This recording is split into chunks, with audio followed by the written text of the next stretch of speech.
প্যান্টটা খুলো। কি কইতে আছি প্যান্টটা খোলার লিগা। প্যান্ট খুলবো কেন? আরে দেখো তোমার লাগে কি লয়ে আছি, সবকিছু সাদা সাদা। এগুলো দিয়ে আমি কি করবো? কি করবো মানে কিনবা? এই চলো, সাদা কালার বাবা গেঞ্জি, সাদা কালার লুঙ্গি আর সাদা কালার স্যান্ডেল। এখন থেকে বাসা এগুলা পরে ঘুরবা। আমি এগুলো কেন পরবো? ও সরি, ভুল কইছি, মানে মাঝে মাঝে পরবা, পয়রা ঘুমাইবা, দেখবা একটু শান্তি শান্তি লাগবে। না আমি এগুলো পরতে পারি না তো, বিশেষ করে লুঙ্গি। লুঙ্গি না খুলে যায় পরে। খুইলা গেলে আবার পয়রা হালাইবা, সমস্যা কোন জায়গায়? না মানে সমস্যা হইতেছে, ছোটবেলায় আমি ট্রাই করছিলাম লুঙ্গি পরে ঘুমাইছি, সকালবেলা ওইটা দেখি লুঙ্গি জায়গায় নাই, মাথায় উঠে গেছে, ডানে বাড়ি চলে গেছে। তো কি হচ্ছে, সইবা তো তুমি আমার লগে নাকি নাকি অন্য কোনো ছেলের লগে হইয়া থাকবা যে তোমার লুঙ্গি দেখছে দেখে হয়ে গেলে সমস্যা হয়েছে বোগা? কি বলতেছো? দূর লজ্জার কথা এগুলা। মানে তুমি কি ছেমনি নাকি যে লজ্জা লাগবো? লজ্জা লাগানোর কি আছে? আর আমি আছি না, খুলে গেলে পড়াই দিন। তুমি পড়াই দিবে আর কি। থাক না বৃষ্টি, চুপ করো না। একদম উল্টা পাল্টা কথা কইবা না। আমার আব্বা আম্মা পর্যন্ত আমার উপরে কোনো কথা কইবার পারে না, আর সেখানে তুমি একটার পর একটা কইয়ে যেতেছো, চি চি চি চি লাগাই রাখছো। সমস্যা কোন জায়গায়? আমি কিন্তু চিন্তা গেলে খবর হয়েছে হয়ে দিতাছি। সব কথার উপর আঙুল দিবা না, আমি যা কইতাছি তাই করো, পড়ো এরি। এটা কি পড়ছো? মানে এরকম কাচু মাচু করে দাঁড়াচ্ছ কেন? এটা তো আমিও কইতাছি আব্বা যা, তোমার কাচু মাচু কেন করতেছে? কি সুন্দর লাগতাছে না? কিন্তু এমন ভাবে কাচু মাচু করতেছে মনে হইতাছে কেউ দৌড়ে হারে মুসলমানি করাই দিচ্ছে। না না, ও তো কখনো আম্মা জান, সবাইকে দিয়ে না সবকিছু হয় না। মাগা চাইলে কিন্তু সবকিছু সম্ভব, ট্রাই করতে হয়। এই যে দেখেন কি সুন্দর লাগতাছে না আমার পল্লু রে, হ্যাঁ মানে পলাশ রে, কি সুন্দর লাগতাছে না? মনে হইতাছে কি পুরান ঢাকার শাহরুখ খান যে কিং খান আছে না, পুরো কিং খান লাগতাছে। ইসের মনটা খাইয়া ফলাই। শোনো, আমাকে পুরান ঢাকায় একটা রেওয়াজ আছে, যদি কেউ প্রথম নতুন লুঙ্গি পরে তখন সালাম করতে হয়। মুরব্বীকে সালাম করবো, রাখো আরে কুইটা রাখো, সালামি রাখো।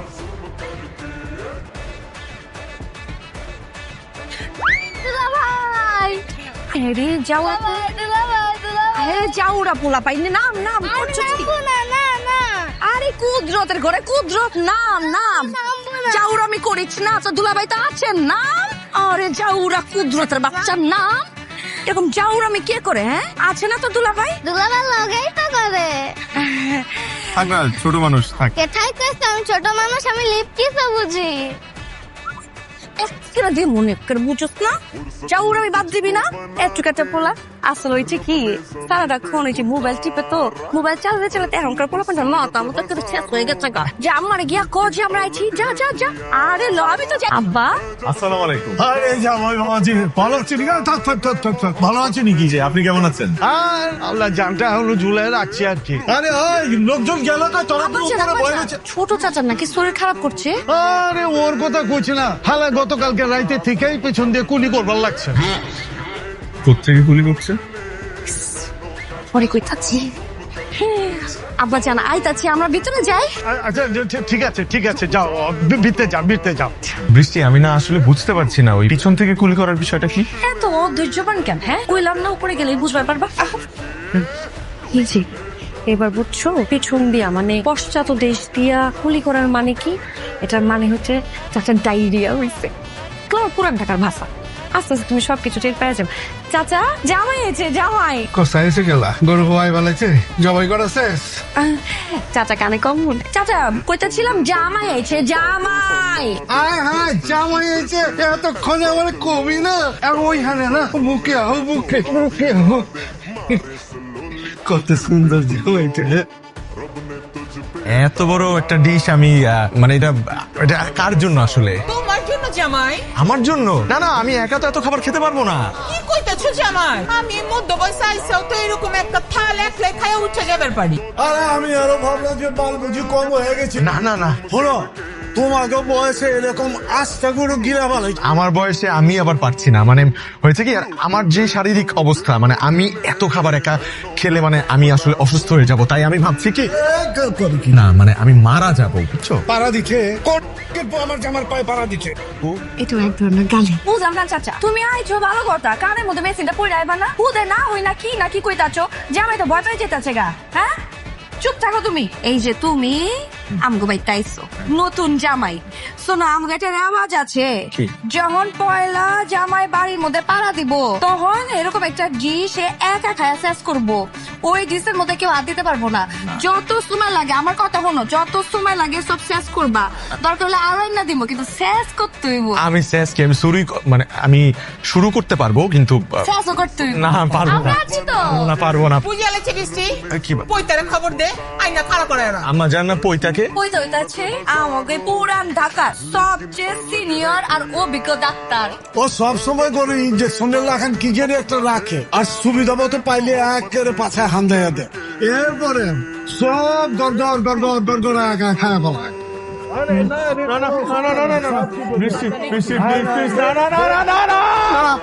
কি হয়েছে কিসে? শরীর খারাপ করছে না না আমি ঠিক আছি আমার মাইয়ায় যখন যেটা কইব সেটাই মনোযোগ দিয়ে শুনবা ওর কথার উপরে কিন্তু আমরাই কথা কই না লাও এখন খাও খাও শুরু করো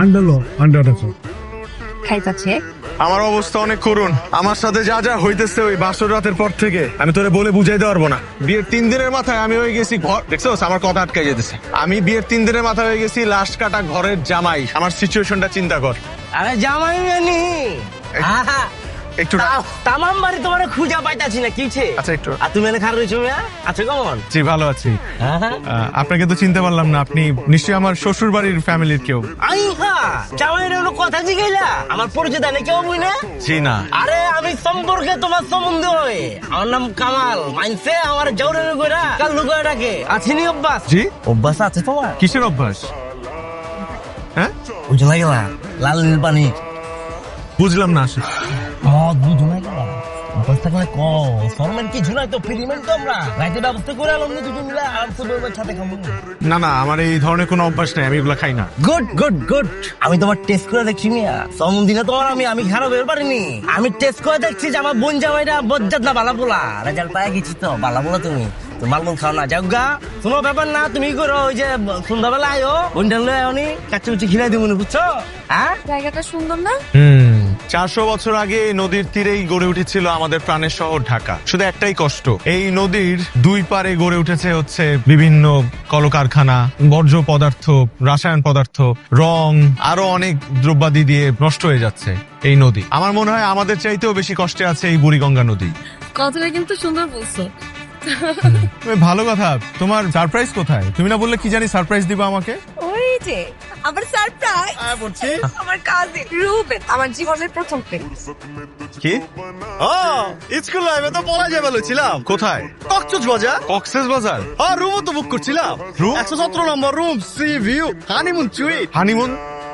আরে হয় না কা যাইবারই তো পারি না পাশে কেবল পাড়া দিমু লাস্ট টাইমে কট খেয়ে গেছি গা ও কটছায় গেছি গা কার কাছে কট খাই গেছেন ভাই আয় যাও আয় আমার তো আমগুলো লাইনে চলে আছে এই তুই ট্রেনিং তো ভালোই দিছো চালা রে আল্লাহ রে ভাই বললেন না তো কেন কট খাই গেছেন ভাই আর কোয়েন না ভাই ওই যে মহল্লার বড় ভাই জগলু দইরা নগদের টেঙ্গিটা ভাই হাতে ধরাই দিচ্ছে এরপর তো আমি লুলা ল্যাংড়া ল্যাংড়া হাঁটি হ্যাঁ আপনি খেয়াল করেন না যে আমি ল্যাংড়া হাঁটি না আজ সময় আপনি দেখেন নাই খেয়াল করতে পারি নাই কি কর দেখেন না থাক লুলা বাম পাশে অবশ কাম করে না আটতে গেলে বাম পাশে গোত্তা খায় ভাই কিন্তু আপনাকে এইভাবে মর্মান্তিক ভাবে কেন মাল মারবো না ওই কি করছে জানেন ও আবার কি করছে তলে তলে ওই চোখলু ভাই লগে খেলে খাইছে ও উপরে উপরে আমার লগে প্রেম করতো ভিতরে ভিতরে করতে হেল লাগে দুটো এক লগে চালাইতো আমি শেষ পর্যন্ত মার দেখাইলাম আমি আরে বৃষ্টি একটাই তো ঠিক ছিল দুইটা কি এর দুইটা ওই তুই কলেজ গুলোর কথা কস নাই গুলা গুলা মানে তো অনেক ও ভাষা কইতাছে কলেজ পার করার আগে তো 6টা প্রেম করে লাইছি কয়টা 6টা একটা তো দেখাইছি এটা তো পহেলা ছিল বাকিগুলো আস্তে আস্তে দেখাই দিচ্ছি ওই সজীবের লগে পরিচয় করা দিছিল ভাই সজীবটা কি আবার ভাই ওই যে ডাল খো কি খোর ডাল ডাল ওই যে বোতলে থাকে না ডাল সারাদিন ডাল খাইতো রিয়াবে ছিল রিয়াবে তো ছাড়া পেয়েছে ওই তাড়াতাড়ি পরিচয় করা দিস ও কিন্তু আবার রিয়াবে চলে যাবো ওইটাও প্রেমিক না হম প্রেমিক তো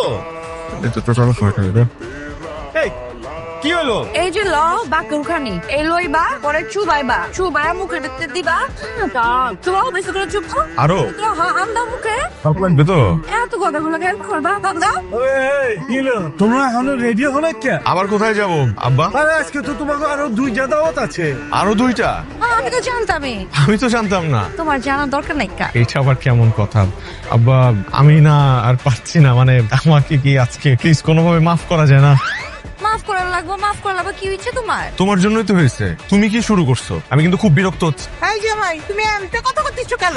আমার মাইয়ার লগে আমরা কেউ মুখ গোমরা করে খাওয়া যাবে না। খাও খাও। আয় বন্ধু, মানে তোর জন্য অপেক্ষা করতে হতে দোস্ত।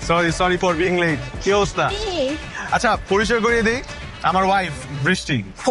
Surprise man. Hi surprise. বন্ধু, তুমি তো পুরো ফাটাই দিছো। তোমার বউ যে সুন্দর আর সেক্সি। সেক্সি? সেক্সি? তুই না বেশি বলিস, বুঝছিস? দূর হ। অবশ্য তুইও কম কিসের, হট অ্যান্ড হ্যান্ডসাম। আশ্চর্য, আমার ফ্রেন্ড আমাকে তো হট বলতেই পারে না। হ্যাঁ, অফকোর্স। আচ্ছা তো সব কথা বাদ, কাজের কথা আসি। তো মদের পার্টি কবে দিচ্ছিস? তোরা বল। বুঝি নাই মদের পার্টি। আর আমরা তো রেগুলারই পার্টি দিই। তাই শোন, এবার কিন্তু স্পেশাল পার্টি দিতে হবে, বেশি বেশি হবে না। কোনো সমস্যা নেই, আগে কোনো বটল আসবে না, সব পরে আসবে এবং জায়গাটাও বাসায় হবে না, হবে হোটেলেই। চল বসি বসি। কি তোমার বান্ধবীরা এরকম অসভ্যর মতো করে কথা বললো কেন? আর অসভ্যের মতো করে তোমাকে টাচ করলো কেন?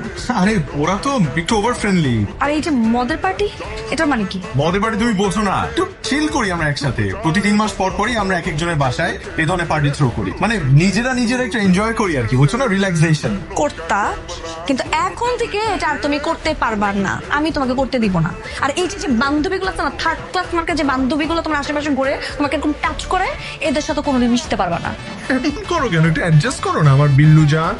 বিল্লু? হ্যাঁ। বিল্লু কি? বিল্লু? তুমি বিল্লু? আমি যদি পলাশ থেকে পাল্লু হতে পারি, তাহলে তুমি বৃষ্টি থেকে বিল্লু হতে পারবে না? আরে তুমি তো আমাকে এরকম আদর মাখার নাম বলতে শিখিয়েছো। যেহেতু তুমি বলেছো, এখন থেকে আর এ ধরনের কোনো পার্টি চলবে না, সব অফ। আমার বিল্লু যা আচ্ছা, আমাদের হানিমুনের টিকিট, আমরা ইউরোপ যাচ্ছি ঘুরতে। আচ্ছা কইতাছো? হ্যাঁ। হাই আল্লাহ, আমার তো অনেক শখ ছিল যে আমি হানিমুনে যাবো, তো আমার হিরো। আমরা যাচ্ছি তো, আমরা অনেকগুলো দেশ ঘুরবো এবং যেই দেশটা বেশি ভালো লাগবে সেই দেশে আমরা থেকে যাব। কি কইলা? মানে যেই দেশটা আমাদের বেশি পছন্দ হবে সেই দেশে আমরা থেকে যাব আজীবনের জন্য। অসম্ভব, এরকম তো কোনো কথা ছিল না। আমরা দেশের বাইরে সেটেল কেন হব? আমাদের এখানে তো কোনো কিছুর অভাব নেই, না তোমার আছে না আমার আছে। আর আমি আমার মা বাবা শ্বশুর শাশুড়ি ছাড়া, এদেরকে ছাড়া আমি তো থাকতে পারবো না। আমি কেন দেশের বাইরে যাব? এর কি তোমার ফাইনাল কথা? মরে গেল এটা আমার ফাইনাল কথা। দরকার হলে আমি বাড়ি ছেড়ে চলে যাবো, তাও আমি বিদেশ যেয়ে থাকতে পারবো না। ওরে আমার বিল্লু রানী, তুমি এখানেই থাকবা, আমিও তোমার লগে এনে থাকবো। কেটাই কইছে যে আমরা বিদেশ ছেড়ে লমু না, আমরা এনে থাকবো, ঠিক আছে? আচ্ছা, খুশি তো? খুশি। ওকে। পারবো না বাবা, আপনি আপনার ছেলের কাছ থেকে সবকিছু শুনে নিয়ে আমি আসি। কই যা, কই যাও, কই? হ্যাঁ, কই ঢুকতাছ তুমি? হ্যাঁ ভাই, সালাম গরম লাগবো না মিয়া। হ্যাঁ, বাইরে খুব আদব কায়দা দেখো, আর বিত্তাক করে সলটা দিয়ে কিলবিল করতেছে। শোনো, তোমার লোকে বৃষ্টির সাথে সব সম্পর্ক শেষ, তুমি আর জিন্দিগিতে এই বাড়িতে আসবা না। যাও এখন, সোজা রাস্তা মাপো, বাইরে যাও আমার বাড়ি থেকে। আব্বাজান, আমি বৃষ্টির সাথে একটাবার কথা আরে বৃষ্টির লোকে তুমি আমার কি কথা কইছো মিয়া? হ্যাঁ, কি কমন আছে? আমার সোনার টুকরা মাইয়া জিন্দিগিতে ফুলের টুকরা দেই নাই, আর তুমি হালাই ওইয়ের গায়ে হাত তুলছো। এই বেহনো, তোমার বাড়িতে আমার মেয়ে কেমনে গেছিল? নয়া গাড়িতে করে আমার মাইয়া তোমাকে বাড়িতে গেছিল, আর সেই মাইয়া এসে সিএনজি দিয়া। এক্ষুনি এই বাড়ির থেকে বাইরে যাবা, যাও বাইরে যাও, নাহলে এগুলো টেঙ্গে বাইরে হাতে ধরাই দিব। যাও সোজা বাড়ি থেকে বাইরে। দাঁড়াও, আমি সেদিনে থাপ্পড়ের জন্য খুবই লজ্জিত। আমি এক্সট্রিমলি সরি। আমি এই কদিন তোমাদের এলাকাতে এসে তোমার কাজিনদের সাথে কথা বলেছি, তোমার সম্পর্কে জেনেছি, তোমার আপব্রিঙ্গিং কিভাবে হয়েছে, তোমাকে ছোটবেলা থেকে কিভাবে বড় করা হয়েছে, সব জেনেছি। ইনফ্যাক্ট আমি তোমার বেস্ট ফ্রেন্ড মিতার সাথেও কথা বলেছি। এবার আসো আমার বিষয়ে। আমি কেন এতদিন তোমার সাথে এই ধরনের নোংরা সিচুয়েশন ক্রিয়েট করেছি?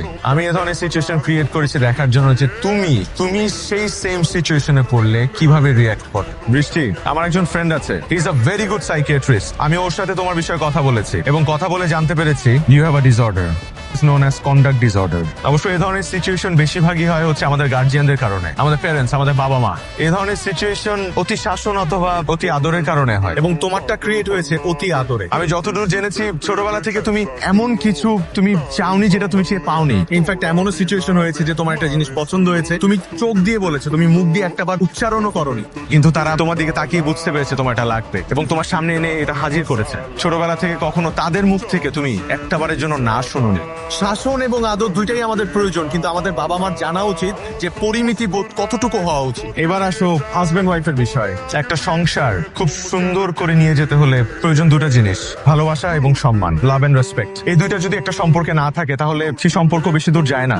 অধিকার চাপিয়ে অথবা দাপট খাটিয়ে অথবা ডমিনেট করে কোনো কিছু আদায় করা যায় না। আদায় করতে হয় ভালোবাসা দিয়ে, সম্মান দিয়ে। এবং সব কিছু করার পর আমি একটা জিনিস খুব ভালো করে বুঝতে পেরেছি যে তুমি দিন শেষে খুব ভালো এবং লক্ষ্মী একটা মেয়ে। আমি তোমাকে অনেক ভালোবাসি। তা আমিও তো তোমাকে ভালোবাসি আমার বিল্লু রানী। রানী কি শুধুমাত্র বিল্লু? তোমার বিল্লু। আমার বিল্লু। কাছে আসলে আবার বাসর রাতের মতো ধাক্কা দিয়ে দিবা না তো?